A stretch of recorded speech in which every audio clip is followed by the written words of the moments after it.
هذا هو السبب اللي يخليك ما تديش معدل عالي في الباك وتقرأ التخصص اللي تحبه في الجامعة. السبب اللي يخليك ما تديش معدل عالي في الباك هو أنك تضيع وقتك في وسائل التواصل الاجتماعي. ننصحك تبعد كامل على وسائل التواصل الاجتماعي، راها مجال عطلة ودير واش تحب، لكن هاد الوقت نتاع الباك وقت ثمين، حذاري تضيعه في وسائل التواصل الاجتماعي. استعمل الهاتف فقط في الدراسة، يعني درس ما تفهماش روح لليوتيوب وشرحه، بصح كي تكمل الحاجة اللي عندها علاقة بالقراية ارمي الهاتف عليك.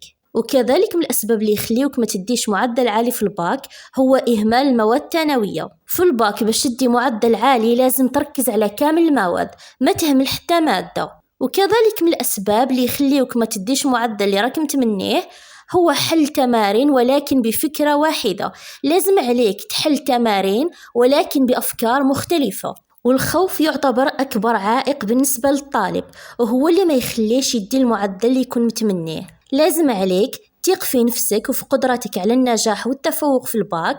الباك ماشي حاجة صعبة ولا مستحيلة، فقط لازم عليك تنظم الوقت متاعك وإن شاء الله تنجح بمعدل عالي. وكذلك عدم مراجعة ما حفظته أو فهمته، هذا السبب هو اللي يخليك ما تحصلش على معدل عالي في الباك.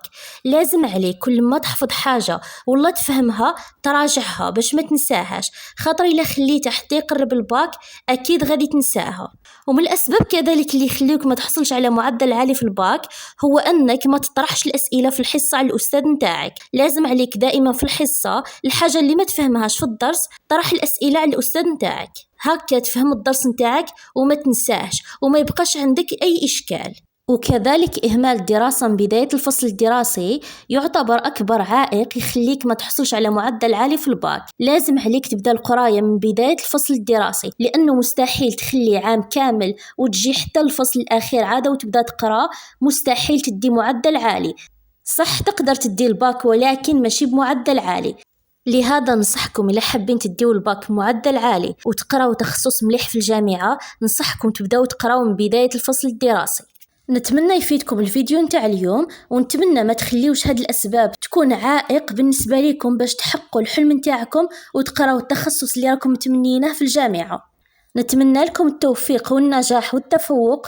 نتلاقاو في فيديو جديد إن شاء الله، وإلى اللقاء.